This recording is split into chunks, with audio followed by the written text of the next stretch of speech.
जय हिंद दोस्तों, स्वागत है आप सभी का हमारे इस YouTube channel student study platform पर। दोस्तों, आज के इस वीडियो में हम बात करेंगे शिक्षा जगत की तमाम बड़ी खबरों के बारे में जो कि आपके लिए अति महत्वपूर्ण है। तो दोस्तों, वीडियो को शुरू करने से पहले अगर आप हमारे चैनल पर नए हैं तो चैनल को सब्सक्राइब कर लीजिएगा, साथ ही बेल आइकन ज़रूर दबाइएगा। तो शुरुआत करते हैं आज की पहली बड़ी खबर से। तो पहली बड़ी खबर है कि नए दरोगा को 14 से 25 तक दिया जाएगा नियुक्ति पत्र। तो देख सकते हैं दोस्तों, अभी हाल ही इन सभी दरोगा अभ्यर्थियों के लगे कोर्ट का जो स्टे ऑर्डर था उसे हटा लिया गया और अब इन अभ्यर्थियों को 14 से 25 तक के बीच में नियुक्ति पत्र दिया जाएगा। तो देख सकते हैं यहाँ पे कि बिहार में हाल ही में हुए 2062 नवनियुक्त दरोगा और 215 अवर निरीक्षक यानी कि परिचारी के पद पर नियुक्त हुए सभी अभ्यर्थियों को नियुक्ति पत्र वितरित किया जाएगा।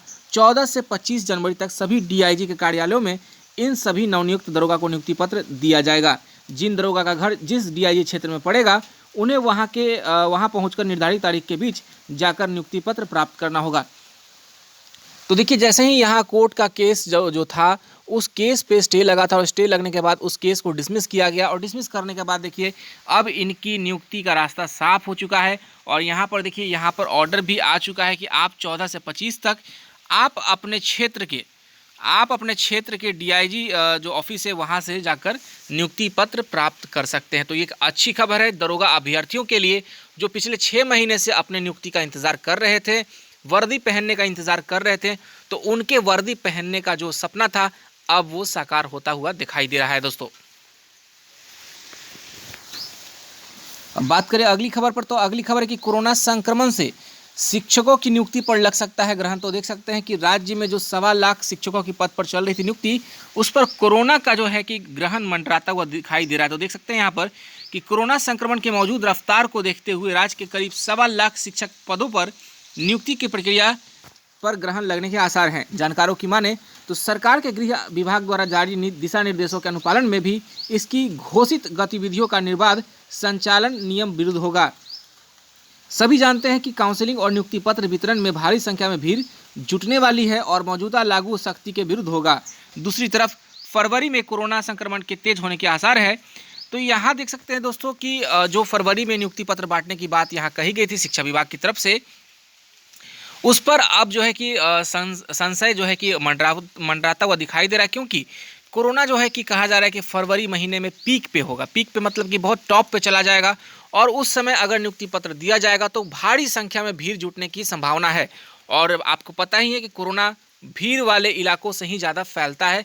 तो यहाँ पर देखिए इस प्रकार से ये लग रहा है कि कहीं ना कहीं इस पर अब ग्रहण होता हुआ दिखाई दे रहा है।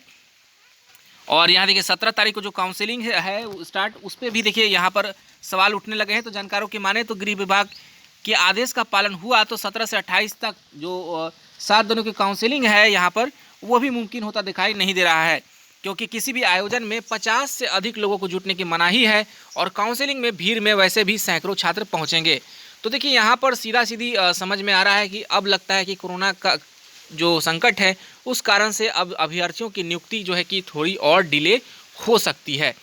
तो यहाँ देखिए माध्यमिक शिक्षकों के 17-18, प्रारंभिक शिक्षकों के 25-28 फरवरी को नियुक्ति पत्र मिलना था और 1.25 लाख शिक्षकों की नियुक्ति प्रक्रिया 2019 से चल रही है और कई बार जो है कि नियोजन का शेड्यूल जो है कि बदला गया है।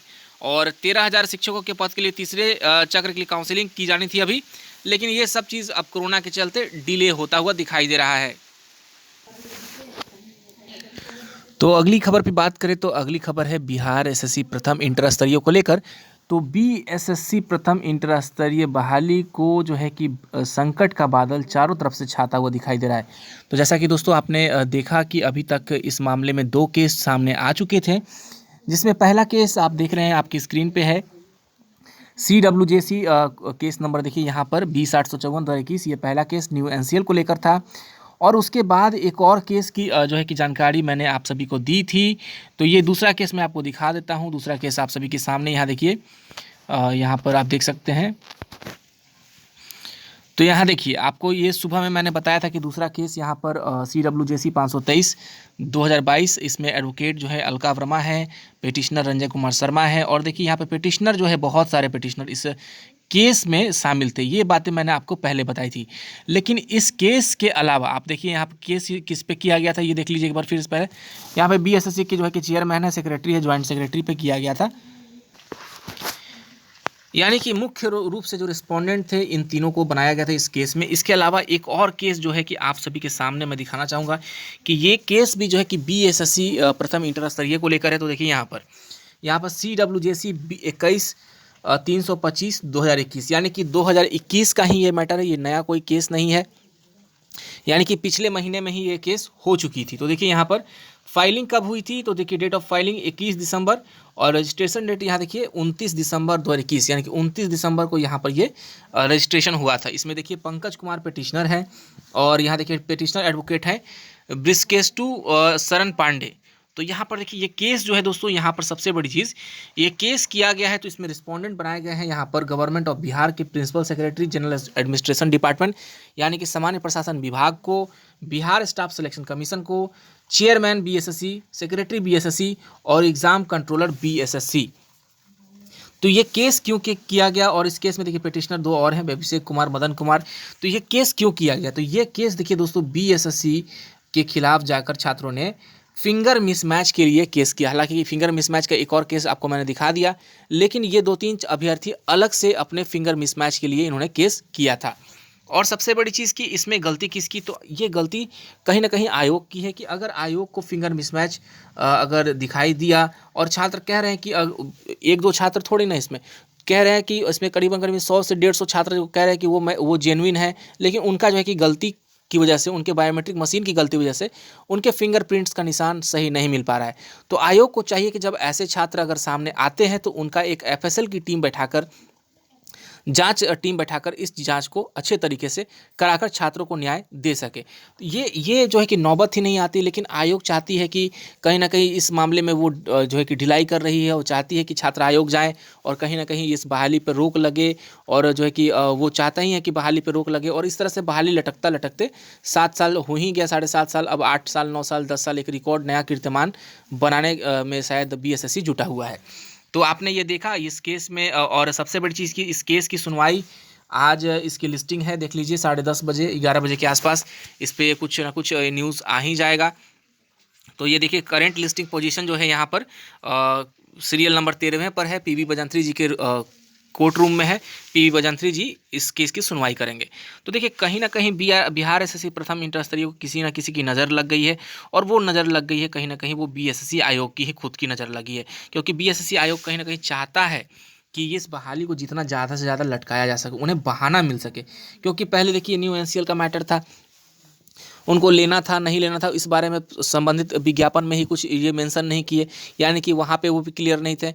बीएसएससी जानबूझ करके जो है कि टाइपिंग का स्पीड नहीं मेंशन किया था, वो चाहता था कि छात्र बीच में केस करे और ये भारी लटक जाए। बीएसएससी फॉरेंसिक जो जांच की बात जो उठ रही है कि फिंगर मिसमैच का, इन छात्रों के लिए भी देखिए अगर वो चाहता तो वो आश्वासन देता, एक लेटर निकालता कि मैं बहुत जल्द इस पर जो है कि कार्रवाई करूंगा और एफएसएल की टीम बैठाकर जो फिंगरप्रिंट का ये सारा मामला कंप्लीट करा लूँगा। लेकिन बीएसएससी की तरफ से ढंग का रिप्लाई नहीं मिलने के कारण, नकारात्मक रवैया अपनाने के कारण ये छात्र जो है कि हाईकोर्ट में मजबूरन गए हैं। इसमें छात्रों की कोई गलती नहीं है, चाहे वो न्यू एनसीएल वाले हो, फिंगरप्रिंट वाले हो, या जो भी हो। अभी तो मुझे और भी केस की इन्फॉर्मेशंस मिल रही हैं कि वो लोग भी केस करने वाले हैं। तो इसमें किसी को कोई रोक नहीं सकता है, क्योंकि सबका अपना अधिकार है, सब अपने अपने अधिकार के लिए केस लड़ रहे हैं। लेकिन सबसे बड़ा गलती कर कौन रहा है, तो सबसे बड़ा गलती कर रहा है आयोग। आयोग अगर गलतियां नहीं करती तो छात्रों को मौका ही नहीं मिलता केस करने का। अगर विज्ञापन में न्यू एनसीएल का बात लिख दिया जाता कि न्यू एनसीएल इतना तारीख के बाद का मैं नहीं लूँगा, तो छात्र जुगाड़ करके रखते, अपना व्यवस्था करके रखते। लेकिन यहाँ पर उसने लिखा भी नहीं, और लिखने के बाद अब लास्टली मोमेंट में आकर कह रहा है कि उन्हें जो है कि न्यू एनसीएल नहीं चाहिए। तो ये देखने वाली चीज़ होती है कि आने वाले समय में इस बहाली पर और कितने जो है कि संकट गहराने वाले हैं। क्योंकि अभी तक आपने 3 केस को अभी तक जो है कि सामने देख चुका है कि 3 केस इस पर हो चुके हैं, जिसमें एक केस बहुत ही कॉम्प्लिकेटेड, जिसमें न्यू एनसीएल का केस है, इसके बाद जो है कि फिंगरप्रिंट। तो ये अलग अलग केस जो है कि दोस्तों इस बहाली को जो है कि कहीं ना कहीं संकट के बादल जो है कि कह सकते हैं क्योंकि न्यू एनसीआर केस में भी देखिए 4 सप्ताह का मौका दिया गया है, उसमें 2000 छात्र हैं करीबन, तो 2000 छात्र हैं, 3 पिटिशनर हैं, इसमें भी देखिए जो है कि आप यहाँ देख सकते हैं कि 3 पिटिशनर इसमें भी हैं, 40-45 और अलग केस की है उसमें भी है। तो छात्र अलग अलग, देखिए हर छात्र की अपनी डिमांड होती है, छात्र अपना मांग जो है कि रखने के लिए आयोग के खिलाफ वो चले गए हैं हाई कोर्ट। इसमें कोई किसी को रोक नहीं सकता है। कोई कुछ लोग कह रहे हैं कि तुमने केस कर दिया, तुम रुकवा रहे हो, तो ये किसी को कहने और करने से नहीं होता। जिसको जो जरूरत पड़ेगा वो केस करेगा। गलती तो यहाँ आयोग कर रही है और साथ में जो है कि छात्र जो है कि अपना हक के लिए वहाँ जा रहे हैं, तो इसमें किसी को कोई रोक नहीं सकता है। तो चलिए दोस्तों, बात करते हैं अगली खबर पर। तो अगली खबर है कि आईबीपीएस पीओ का एडमिट कार्ड देखिए यहाँ पे जारी हो चुका है। तो institute of banking personal selection यानी कि आईबीपीएस ने मेन एग्जाम 2021 के लिए कॉल लेटर जारी किया है। प्रीलिम्स एग्जाम में शामिल होने वाले स्टूडेंट्स 22 जनवरी तक ibps.in पर जाकर एडमिट कार्ड डाउनलोड कर सकते हैं। यानी कि देखिए यहाँ पर आईबीपीएस को जो मेन एग्जाम का एडमिट कार्ड है वहाँ पर जारी किया जा चुका है। पीओ एग्ज़ाम जो है कि 22 जनवरी को आयोजित किया जाएगा और परीक्षा 200 अंकों की होगी। इसमें ऑब्जेक्टिव एग्ज़ाम के लिए और 25 अंकों के लिए डिस्क्रिप्टिव एग्ज़ाम होने हैं। ऑब्जेक्टिव एग्ज़ाम में नेगेटिव मार्किंग होगी। परीक्षा 3 घंटे 30 मिनट चलेगी। यानी कि जो आईबीपीएस पीओ का जो एग्ज़ाम है दोस्तों, आईबीपीएस मेन की एग्ज़ाम है वो 3 घंटे 30 मिनट चलेगी, जिसमें आपका 200 अंकों का जो है ऑब्जेक्टिव है और 25 अंकों का जो है इसमें डिस्क्रिप्टिव है।